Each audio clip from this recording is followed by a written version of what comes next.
Chapter 14 covers crisis, trauma, and disasters.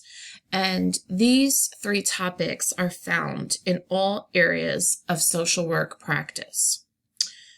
Social workers and other human service professionals are often dealing with the impact of trauma, and whether that is trauma that occurred a long time ago or trauma that is more recent. What do we mean by crisis, trauma, and disasters? You can think of crisis kind of like an umbrella term, and under that falls stress, trauma, and disasters. Crisis is an event that disrupts a person's equilibrium.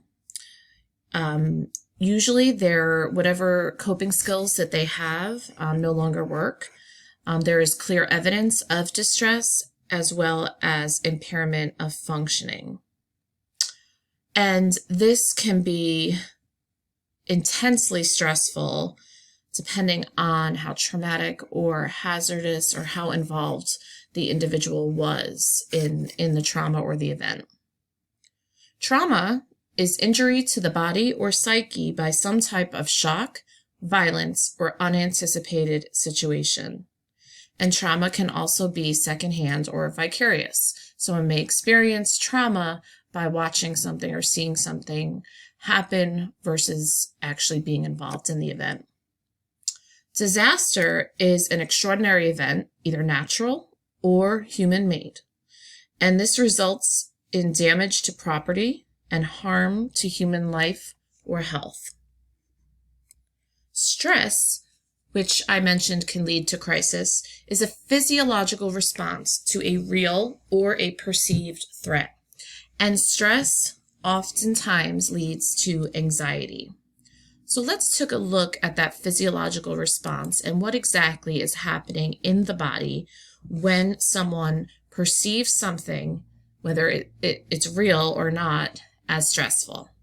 So you can see the nervous system perceives stress, meaning your nervous system, your brain. Your brain determines that something is either threatening or challenging, again, whether it's real or perceived. Well, it's whether it's something that is actual or whether it is a thought. The brain then sends a signal to the pituitary gland, which releases particular hormones called ACTH into the bloodstream, which then leads to the adrenal glands releasing the stress hormones cortisol, epinephrine, and norepinephrine. And then stress hormones travel throughout the blood to target cells throughout the body that trigger that physiological response of storing fat, protein, and carbohydrate to glucose and supplying the body with energy to respond to a stressor. So when you hear or see of people having this incredible amount of energy and abilities during a stressful response, it's because of what's happening in the body. Stress hormones then prepare the vital organs for that fight or flight. So that's that sympathetic nervous system of the autonomic nervous system that is kicked into gear to deal with whatever you have perceived as threatening or challenging. And so some of those changes that take place in the body you can see here, and you could see how your body kind of goes into a state of fight or flight to deal with this situation. Not all stress is the same, and there are different types of stress. Positive stress, or also known as eustress, EUSTRESS, is generally generated by short-lived, maybe even adverse experiences. Just where you're challenged, you're feeling maybe a little bit pressure to get started on that final project, you're feeling a little pressure to get something done, but it generally does not create distress, but it kind of propels you into action, motivates you. There's tolerable stress, which is a little more intense, still a short duration, but it can also be positive and can help individuals as well. Think of it, you can tolerate it, you can use it to motivate you into action. And then there's toxic stress, and this is a type of distress that has intense adverse experiences. Typically, toxic stress lasts for a longer period of time, and also it places the body under prolonged physiological and psychological responses as well. So that toxic stress is what can lead to stress-related illnesses, and increase the risk of health issues and concerns. Adverse childhood experiences, or ACEs, are of particular concern after a Harvard study determined that the more that an individual experiences stress in childhood, and this toxic kind of stress, their risk for various outcomes increases that can have truly lasting impacts. So the more an individual experiences adverse childhood experiences, they're more at risk for traumatic brain injury, for fractures, for other types of burns. So there's that risk of injury. There's also the risk of mental health concerns, depression, anxiety, suicide, PTSD. That risk increases. Also, maternal health, unintended pregnancies, pregnancy complications, fetal death, those risks increase. The risk for infectious disease increases, such as HIV and STDs or STIs. Chronic disease risk increases, such as cancer and diabetes. Risky behaviors increase, such as alcohol and drug abuse and unsafe sex. And opportunities for education, occupation, and income are all impacted as well, the more an individual has these adverse childhood experiences. Stress in the United States is a major health problem. Stress is leading to decline in health, poor relationships, decreased work productivity, and decreased social interactions.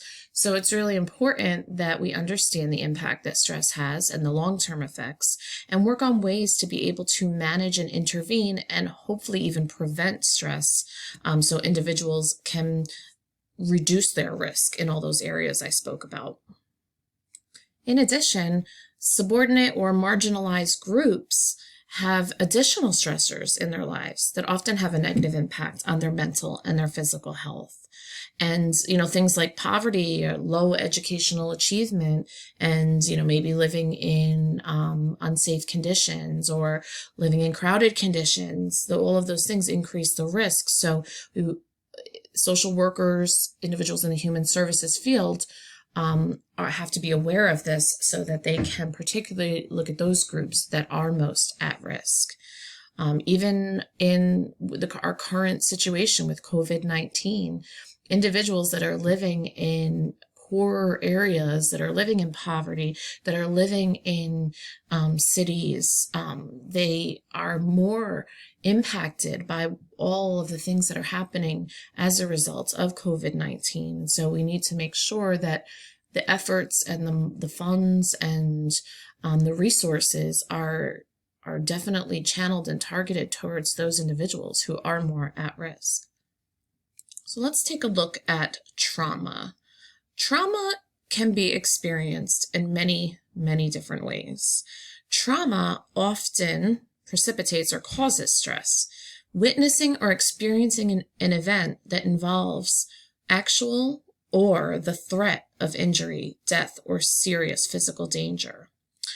A threat to someone's survival is traumatic. And so again, as I mentioned, it could be you experience it, the event, or you are witnessing it. Okay. So people who have experienced trauma are more likely to have additional risks. So you can see in this particular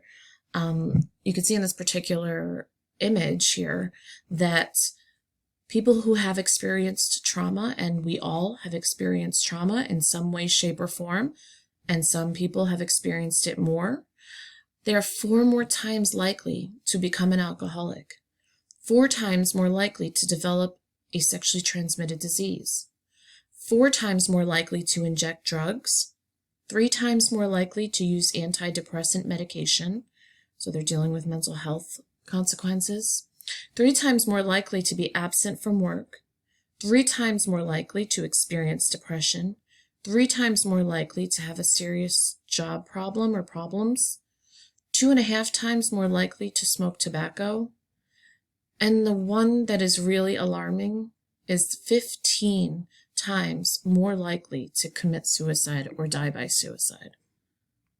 You may have heard of the term, and not just a term, a diagnosed disorder, post-traumatic stress disorder. You may have even experienced it yourself. PTSD, which it is called in short, is an anxiety disorder.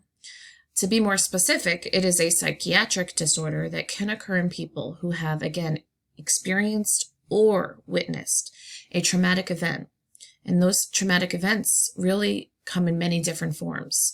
Maybe a natural disaster, a serious accident, a terrorist attack, war, combat, sexual assault, or other types of violent personal assault. And again, whether you experience this or even if you witnessed it. If we look at the DSM, the Diagnostic Statistical Manual for Psychiatric Disorders, the DSM-5 in its current vision lists the criteria for PTSD. And basically what that means is the criteria that is used to make a diagnosis of this disorder. So exposure to actual or threatened death, serious injury, or sexual violence in one or more of the following ways. And you can see all of the different examples. The presence of intrusion symptoms associated with a traumatic event. And those are things such as like intrusive memories or flashbacks. They could come in the middle of the day, maybe in your dreams, in dissociative reactions. Intense physiological and psychological distress in response to cues or triggers that symbolize or resemble an aspect of the traumatic event. Persistent avoidance of stimuli associated with the event. Negative alterations in cognitions or thoughts and mood associated with the traumatic event. So you may have blocked out part of the event. You can't remember aspects of the trauma. A markedly diminished interest or participation in significant activities, especially those things that you may have enjoyed prior to the trauma. Feeling of detachment from others. And lastly, marked alterations in arousal and reactivity, evidenced by 2 or more of the following. Maybe difficulty falling or staying asleep, reckless or self-destructive behavior, irritability, difficulty concentrating, hypervigilance, which is basically because of the trauma, your stress response is like on hyper alert. So your immediate go-to reaction is that sympathetic nervous system reaction, as if you're being threatened or you're being challenged, and you experience all of those physiological and psychological symptoms of the fight or flight response, or the exaggerated startle response. So now let's take a look at disasters, which certainly are crises and also are traumatic and extremely stressful. When we look first at human-made disasters, these are caused by unintended consequences from state policies and by deliberate decisions by governments or examples. So some examples might be as you can see in this picture here, the terrorist attacks of 9/11 in 2001, drug infiltration, chronic poverty, violence against women, wars, or the failure by some state or government to halt a disaster. Disasters can also fall under the category of natural disasters, and the unexpected nature of disasters, of course, are extremely stressful and traumatic.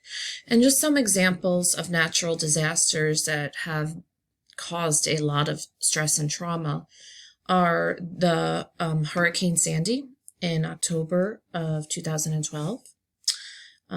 In a year earlier, in April of 2011, over 100 tornadoes hit Alabama, Mississippi, and Georgia.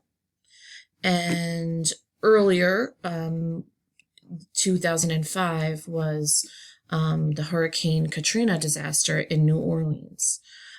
Earthquakes, tsunamis, those are also all natural disasters that are again extremely traumatic and can have very long-term impacts, as we've seen with all of these examples. So let's talk a little bit about secondary traumatic stress. So secondary traumatic stress is that second-hand exposure to traumatic events. And this is when someone maybe is hearing about a traumatic event. This can oftentimes happen to professionals or family members who hear about a particular event, or how someone was experienced a particularly traumatic event. Very common in individuals who work in these fields, as well as healthcare fields. This can be very, very draining, and oftentimes the individual, they experience or they re-experience the trauma, and they exhibit those symptoms of trauma. Now, this is very different from burnout. Burnout is when there is an insufficient support, someone is working long hours, they have high caseloads, perhaps there's burdensome paperwork, and then there's a long-term degradation of energy and spirit. That is very different than actually experiencing those symptoms that I spoke about earlier of trauma. But both are equally critical to address, especially if an individual is working in the field and they are having these symptoms. It is extremely critical that they seek the attention and the support and the professional assistance to be able to work through this. And of course, self-care, as I have been talking about all semester, is ever so important. The importance of self-care and taking preventative measures to care for yourself cannot be stressed enough. So some of the ways that professionals can practice self-care is regular supervision. So your supervisor, you're continuously debriefing and checking in and having sessions with them, engaging in mindfulness and breathing and social support, making sure that you are having healthy sleep habits, exercising, that your nutrition is being looked at as well, and professional development opportunities on how to deal with this secondhand exposure to trauma and how certain self-care techniques can be beneficial. So looking at the micro-level interventions that regarding social work practice, when it comes to crisis, trauma, and disaster, social workers or individuals in the human services field provide emotional support to individuals and families. They may provide grief counseling, debriefing services right after trauma or a crisis. Again, going with that strengths perspective, they make sure that they are identifying strengths in individuals and communities while also promoting hopefulness and, of course, linking people with those needed resources. At the macro level in social work practice, individuals are providing support and counseling for groups and entire communities. They are enforcing community building techniques. They may also be lobbying or organizing community residents on how to deal with the trauma or the impact on the community. As you know, part of social work practice involves prevention.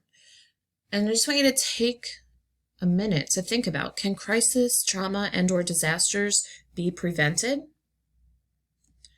Well, the answer is sometimes no, but there are ways that we can prevent the impact of certain things. So some of those different types of prevention include risk prevention, which is taking measures to prevent or to minimize financial loss or health problems.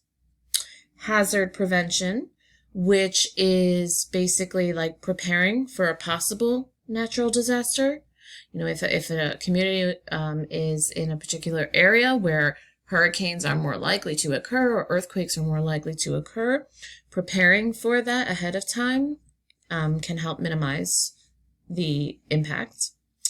Crime prevention, stopping criminal behavior from happening, and we saw that when we talked about criminal justice and criminal justice police and social work. And lastly, preventative medicine, promotion of healthy living and disease and illness prevention is another way to work on that as well. So I think we are engaging right now in a lot of preventative techniques regarding COVID-19, because this definitely is considered a crisis, and we are going to be dealing with the trauma that this crisis has created.